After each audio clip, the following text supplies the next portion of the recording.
कहानी की शुरुआत में हम कुछ प्रीस्ट को देखते हैं जो योद्धा हैं। वो सभी पिशाचों को मारने उनके गुफे में गए थे ताकि वो उनकी रानी को मारकर ये जंग खत्म कर सके, पर तभी पिशाचों ने उन्हें फंसाकर घेर लिया, जिससे वो भागने लगे। पर एक प्रीस्ट को वो पकड़ लेते हैं, लेकिन उसका लीडर उसे छोड़ना नहीं चाहता था। पिशाच उसे लेकर चले जाते हैं। सारे योद्धा घर लौट जाते हैं। कहानी की शुरुआत में बताया जाता है वैम्पायर्स और इंसानों की जंग सदियों से होती चली आ रही है। वैम्पायर्स बहुत ताकतवर थे, जिसके आगे इंसान बहुत कमजोर थे। फिर भी जंगें होती रही। पिशाचों की कमजोरी सूरज की रोशनी थी। सूरज की रोशनी में आते ही वो मरने लगते थे। फिर उन पिशाचों से लड़ने के लिए कुछ चुनिंदा लोगों को प्रीस्ट बनाया गया, जिन्हें पिशाचों को ही मारने के लिए ट्रेन किया गया था। कुछ इंसान ऐसे थे जो इन पिशाचों को मानते और उनकी पूजा करते थे। कुछ 100 साल पिशाचों से लड़ने के बाद इंसानों ने बड़ी बड़ी दीवारें खड़ी कर दी ताकि वो इंसानों को खत्म ना कर सके। लेकिन इस दीवार के आगे वो इंसान रह जाते हैं जो इस शहर के चर्च के रूल और रेगुलेशन से दूर रहना चाहते हैं। वो अपनी मर्जी से अपनी जिंदगी जीना चाहते हैं,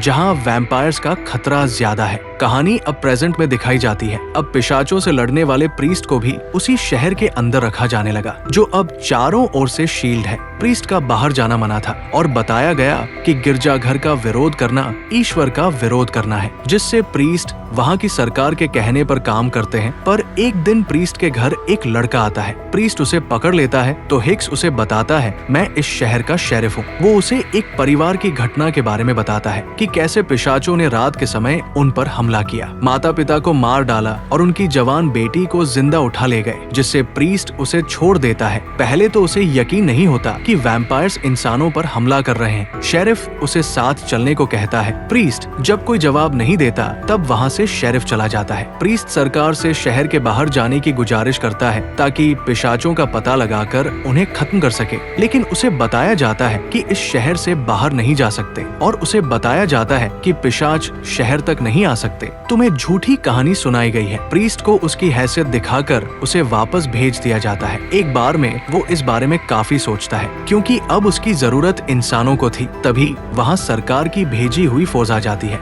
जिससे प्रीस्ट सारे कसम और वचन तोड़कर उन्हें जान से मारकर वहाँ से चला जाता है। दूसरी ओर एक चलती हुई ट्रेन में हम उन पिशाचों को देखते हैं जो लड़की को पिंजरे में कैद करके ले जाते हैं, जहाँ वैम्पायर्स का राजा भी होता है। यहाँ कुछ मील दूर जाने के बाद प्रीस्ट उस किसान के घर पहुँचता है। उसे उसके परिवार की एक फोटो मिलती है। वहाँ शेरिफ भी होता है। दोनों जब बाहर आते हैं तो उन्हें अजीब से पैरों के निशान मिलते हैं। ना वो किसी इंसान के लग रहे थे और ना ही किसी पिशाच के। जिसके बाद दोनों उस लड़की के पिता से मिलने एक छोटे से कस्बे में जाते हैं, जहाँ उसका इलाज चल रहा होता है। मरने से पहले वो प्रीस्ट से अपनी बेटी को बचाने की बात करता है। सुबह होते ही वो मर जाता है, जिसे दफनाने के बाद दोनों निकल जाते हैं। कुछ मील आगे जाने के बाद वो एक रिजर्वेशन नाम की जगह पर पहुँचते हैं। ये वो जगह है जहाँ पिशाचों को रखा गया था। अंदर आने के बाद वो यहाँ कुछ अजीब इंसानों को देखते हैं जो मुर्गी खाते हैं। ये आधे इंसान और आधे वैम्पायर्स हैं, क्योंकि ये उन पिशाचों के खून से इन्फेक्टेड हुए हैं। पर इनके अंदर वैम्पायर्स जैसी कोई ताकत नहीं है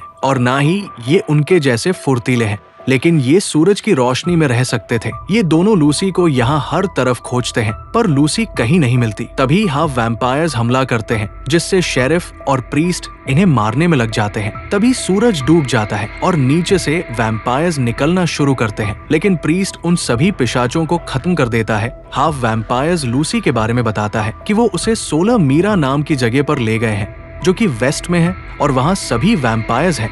प्रीस्ट उस जगह का नाम सुनने के बाद हैरान हो जाता है, क्योंकि वॉर के बाद उस जगह को पूरी तरह से बर्बाद कर दिया गया था। अब वो दोनों 16 मीरा की ओर निकल जाते हैं। वहाँ पहुँचने पर दोनों एक बड़ा पहाड़ देखते हैं, जिसमें बहुत छेद थे और उसी में वैम्पायर्स हो सकते हैं। दोनों अंदर जाते हैं तो सामने एक खाई मिलती है। प्रीस्ट नीचे जाता है और शेरिफ ऊपर से पहरा देता है। अंदर गुफा में प्रीस्ट को एक और प्रीस्ट मिलती है, जिसे ऑर्गेनाइजेशन के लीडर ने इस प्रीस्ट को पकड़ने के लिए भेजा था, जिंदा या मुर्दा। लेकिन यहाँ प्रीस्ट अपने साथी की मदद करती है, क्योंकि कभी तभी प्रीस्ट उसका लीडर हुआ करता था, जो सबका ख्याल रखता था। तभी ऊपर से एक गोली चलने की आवाज आती है। जब वो ऊपर आते हैं तो सामने एक बड़े पिशाच को देखते हैं, जो बाकी पिशाचों से 2 गुना बड़ा और ताकतवर था। उसे हराना थोड़ा मुश्किल लगता है, लेकिन लड़की उसकी मदद करती है, जिससे प्रीस्ट उसे मारने में कामयाब होता है। उसके बाद वो हर जगह देखते हैं, लेकिन उन्हें वहाँ कोई वैम्पायर नहीं दिखता। और अंदर जाने पर वो देखते हैं कि यहाँ वैम्पायर्स ब्रीड करके पूरी आर्मी को बनाने की तैयारी की है, जिससे इन्हें समझ आता है कि जिस राक्षस को उन्होंने मारा वो एक पहरेदार था। फिर ये लोग वो रास्ता खोजते हैं जहाँ से सारे वैम्पायर्स निकले होंगे। जल्द ही उन्हें बाहर निकलने का रास्ता मिल जाता है, पर सामने वो एक छोटे से शहर को देखते हैं। उसी रात बिना समय के एक ट्रेन उस शहर में आ खड़ी होती है। टीटी जब सामने जाता है तब वैम्पायर बाहर निकलकर उसे मार देता है। फिर उस शहर में सभी मॉन्स्टर्स इंसानों पर हमला कर देते हैं, जिसे देख 3 प्रीस्ट उसे रोकने आते हैं, लेकिन वो उन तीनों को बड़ी आसानी से हरा देता है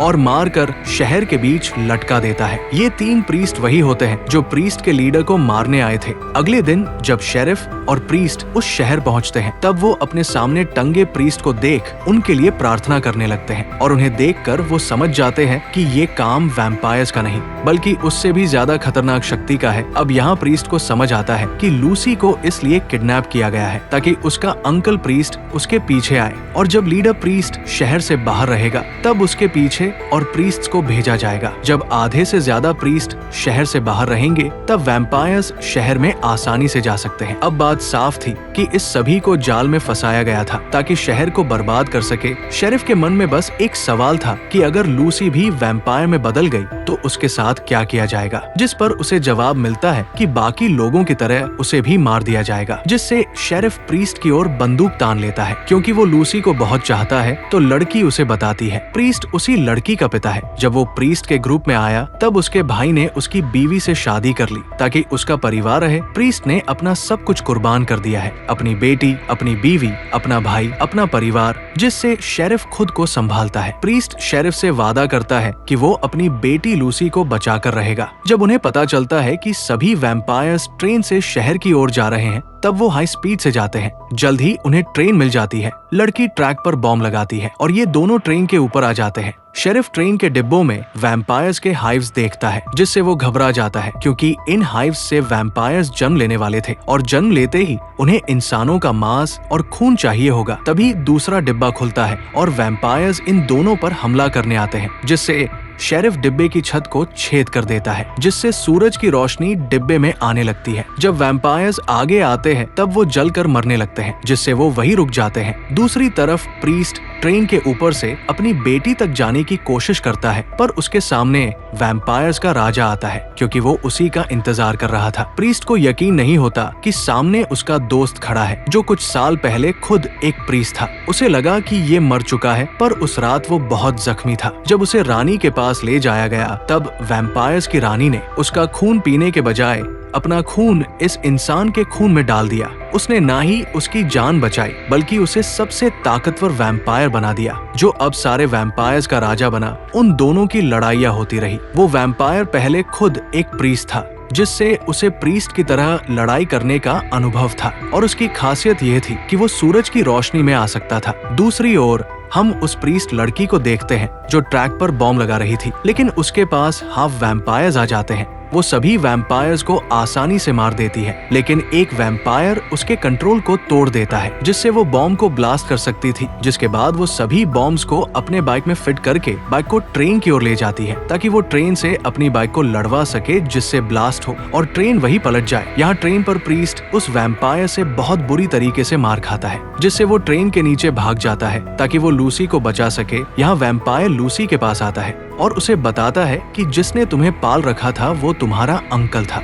और अभी जो तुम्हें बचाने आ रहा है वो तुम्हारा असली बाप है। तभी वहाँ प्रीस्ट आ जाता है, जिससे वो फिर से उसे मार कर गिरा देता है। फिर वो लूसी को लेकर ट्रेन के ऊपर जाता है। वो लूसी को काट कर वैम्पायर बनाने वाला होता है कि प्रीस्ट उस पर हमला कर देता है, जिससे लूसी ट्रेन के नीचे गिरने लगती है, लेकिन प्रीस्ट उसे लटक कर पकड़ लेता है। तभी सामने उसे एक बाइक दिखती है। वो समझ जाता है कि ये उसकी दोस्त है जो बॉम्ब लेकर आ रही है, जिससे वो अपनी बेटी को लेकर नीचे कूद जाता है। शेरिफ पहले ही मार खाकर ट्रेन से नीचे गिर चुका था। बाइक ट्रेन से टकराने के बाद ऐसा ब्लास्ट होता है कि वैम्पायर्स के लीडर के साथ साथ ट्रेन में मौजूद सभी वैम्पायर्स मारे जाते हैं। लेकिन देखा जाए तो ये बस एक प्यादा था। लेकिन वैम्पायर्स की रानी और उसकी सेना अभी भी जिंदा है। जिसके बाद वो वॉल के अंदर चर्च ऑर्गेनाइजेशन के पास आता है और एक वैम्पायर का कटा हुआ सर दिखाता है और कहता है वैम्पायर्स पूरी तरह खत्म नहीं हुए, वो हमारे करीब है जिन्हें खत्म करना होगा। लेकिन उनका लीडर फिर भी उस पर यकीन नहीं करता, जिससे वो बाकी प्रीस्ट को अपने साथ चलने को कहता है ताकि वो वैम्पायर्स की रानी को खत्म कर सके। जो उसके साथ थे वो उसके पीछे वैम्पायर्स की रानी की तलाश में निकल जाते हैं और यहीं पर ये फिल्म खत्म होती है। कहानी पसंद आई हो तो वीडियो को लाइक करके जाना ताकि ऐसी और कहानी आप तक पहुंच सके।